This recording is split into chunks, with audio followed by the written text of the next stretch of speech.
Hello everyone, welcome to my channel Sonali and October girl. ভিডিওটা skip না করে and অবধি দেখার রিকোয়েস্ট রইল।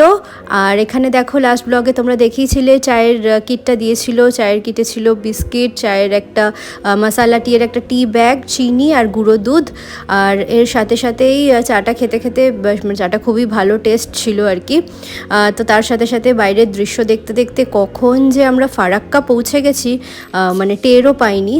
ভেতর থেকে বোঝাই যাচ্ছিল না যে ট্রেনটা এতটা স্পিডে যাচ্ছে। তো বলতে বলতে আমাদের ব্রেকফাস্ট দিয়ে দিয়েছে লটি চকো পাই, প্লাস দিয়েছে জ্যাম, কিছু মিক্স ভেজিটেবলস, আর হচ্ছে একটুখানি অমলেট আর ব্রেড। তারপর আমি একটু ওয়াশরুম এসেছিলাম, তো ওয়াশরুমটাও বেশ পরিষ্কার, তোমাদেরও একটু শেয়ার করলাম। এই যে ফারাক্কা ব্যারেজ, ফারাক্কা স্টেশনে একটু দাঁড়িয়েছিল। তো চলো তোমাদের ফারাক্কা ব্যারেজটাও একটুখানি দেখিয়ে নিই, শেয়ার করে নিই। আর পাবলো সমানে এই ফারাক্কার জলটা দেখে বলে যে সমুদ্রের জল, আমরা একটু পুরী যাচ্ছি। তো এই যে দেখো অনেকটা এখনও বাঁধগুলো বন্ধ আছে, খুললে আরও জল হবে। এখন তো প্রায় শীতকাল, তো তার জন্য মানে জল খুবই কম আছে। মানে এটা যখন তোলা হয়েছে তখন অলরেডি শীতকাল ছিল বলতে গেলে। আর মালদায় ঢুকে পড়েছি। মালদা মানেই তো আম, আর এখানে আম বাগান ভর্তি পুরো। আর প্রত্যেকটা আম গাছে মুকুল ধরেছে, তার মানে বোঝাই যাচ্ছে এই বছর হয়তো ভালো আমের ফলন হতে চলেছে, যদি না সেরকম ঝড় বৃষ্টি হয়। মালদা আসার সাথে সাথেই অনেক প্যাসেঞ্জার নেমে গেছিলো। পাবলোও অনেকটা জায়গা পেয়েছিল, আর পাবলোর বাবা পাশের সিটটায় শিফট করে গেছিলো, তো তার জন্য অনেকটা জায়গাই আমরা পেয়েছি।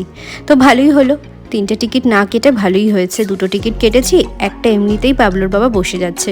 তো বলতে বলতে এই যে দেখো লাঞ্চ দিয়ে দিয়েছে, ভাত, রুটি, ডাল, সবজি, চিকেন আর দই, আইসক্রিমও দিয়েছিল, আচার দিয়েছিল। আইসক্রিমটা তোলার আর সুযোগ পাইনি। মধ্যিখানে আমরা একটু রেস্ট নিচ্ছিলাম, তো তার জন্য আর ভিডিও করা হয়নি। আর মানে একটু ঘুমিয়েছিলাম। তো আমরা এনজেপি পৌঁছে গেছি, নেমেও গেছি ট্রেন থেকে। এবার যাচ্ছি ওই যাত্রী সাথীর যেখান থেকে গাড়ি বুক করতে হয় সেখানে। তো পাবলোও এখানটা অনেকটাই হেঁটেছে, স্টেশন থেকে এখানটা আসতে অনেকটাই হাঁটা আছে। তো তার জন্য পাবলোকে এখানে বসিয়ে দিয়েছি, একটু রেস্ট নিক। আর আমাদের গাড়ি বুক হয়ে গেছে, আমরা এবার যাচ্ছি এই যে ইনোভা, এই গাড়িটা করেই আমরা এবার দার্জিলিং যাব। তো চলো এনজেপি থেকে দার্জিলিং যাওয়ার রাস্তার যে জার্নিটা সেটা তোমাদের সাথে এবার একটু শেয়ার করি। আর এখানেই পাশে হচ্ছে মহানন্দা হ্রদ, আর সেটা দেখো একদম পুরো শুকিয়ে গেছে, যেহেতু এখন শীতকাল, আবার বর্ষাকাল এলে হয়তো আবার একটু জল হবে। আর এখানে পাবলোরও একটুখানি ঘুম ঘুম ভাব চলে এসছে। এই যে নিউ জলপাইগুড়ির রাস্তা, আমরা এখন হংকং মার্কেটের রাস্তাটা ধরেছি। তবে হংকং মার্কেটে এবার দাঁড়াবো না, কারণ সন্ধ্যা নামার আগে দার্জিলিং পৌঁছাতে হবে। আর এখানে দেখো গাছটায় পলাশ ফুলে ভর্তি, পুরো ছেয়ে গেছে।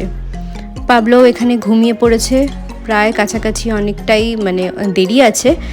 কিন্তু ওই যে দেখো দূর থেকে হালকা পাহাড় দেখা যাচ্ছে, বুঝতে পারছো কি না বুঝতে পারছি না, তবে চেষ্টা করেছি যতটা জুম করা যায়, একদম হালকা বোঝা যাচ্ছে।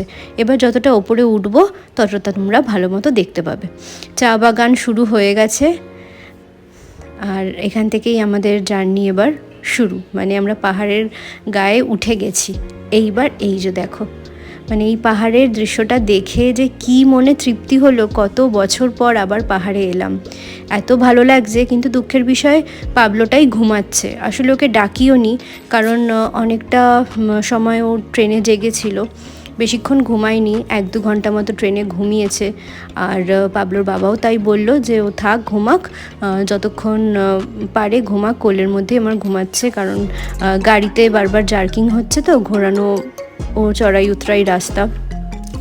এইবার আমরা আস্তে আস্তে উঠছি।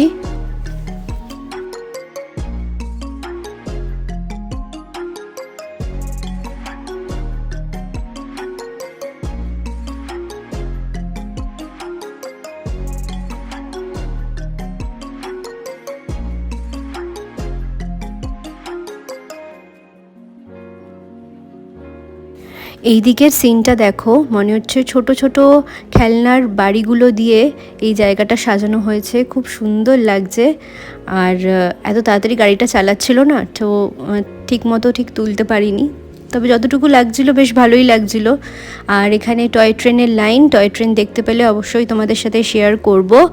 আর পাবলো ঘুম থেকে উঠে গেছে, ও দেখছে, ও জিজ্ঞেস করছে আমরা কোথায় এলাম, মাউন্টেন। ও প্রথমবার দেখছে, তো বেশ ভালো লাগছে। আর রাস্তাগুলো দেখে বলছে উঁচুতে উঠছি নিচে নামছি, মানে ওর কত যে কৌতূহল মনের মধ্যে, যে কোথায় এলাম, ট্রেন লাইন এক জায়গায় দেখছে, আবার এক জায়গায় পাহাড় দেখছে, তো ও তো খুব খুশি।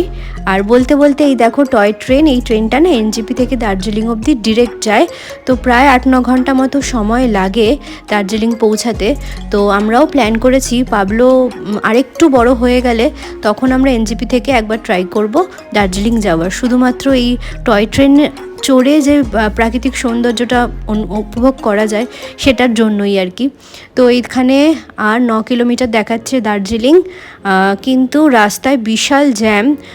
তো এখন 4টে বাজে, আমাদের 3:30-র মধ্যে দার্জিলিং পৌঁছানোর কথা ছিল, কিন্তু এই জ্যামের জন্য অনেকটাই দেরি হয়ে যাচ্ছে, কারণ রাস্তাঘাট এখানে সারানো হচ্ছে, রাস্তাটা হয়তো বাড়ানো হচ্ছে, যার জন্য এখানে কাজ চলছে।